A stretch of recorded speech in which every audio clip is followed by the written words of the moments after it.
Lumabas na nga ang ini-endorso ni Kim Chu na hashtag Tanduay Calendar Girl 2025 and 24. Aba, advance the girl who is she ayon sa post ng calendar officials. Pinalabas na rin ang teaser, ilang sandali lang, ilang oras lang nakalipas, umabot na nga ng 1.8 million views agad. Yung teaser na pinakita, something naka-white si Kim pero hindi nakikita yung buong mukha, sa liig lang. Pero sa hugis talaga ng liig at haba, talagang si Kim Cho. At ito na nga, ipinakita na nga isang post na nabash pa ito si Kim dahil sa kanyang swimsuit na terno na something pang beach nga daw ang style. Na ayon sa karamihan, nasa insaktong edad na raw si Kim. Bakit parang kakaiba yung kanyang swimsuit na hindi pang calendar girl. So, ayan guys, ang update dito. Another achievement kay Kim Cho, very hot. No wonder, ang daming nag-aabang na manliligaw sa'yo. Very sexy ha. Pero yung swimsuit niya, sa pagsuot lang din kasi yan sa tao eh.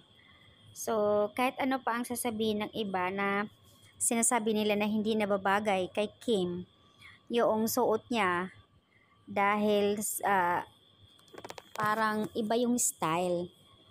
Eh kung yan naman talaga ang gusto ng official calendar, yung mismo management ng sa calendar, eh kung yan naman talaga ang gustong ipapasuot kay Kim, wala tayong magagawa.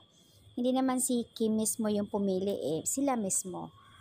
Kasi daw, ang style ng swimsuit ni Kim, hindi daw pang calendar girl, pang beach daw. At saka, bakit kailangan pang ganun ang style, eh, maedad na raw itong si Kim. So, dapat daw ipapakita confidence sa sarili. Aba, may mga ganong style pang mga netizens na magbigay komento talaga. Basta lang silang makapagbigay opinion na hindi naman maayos.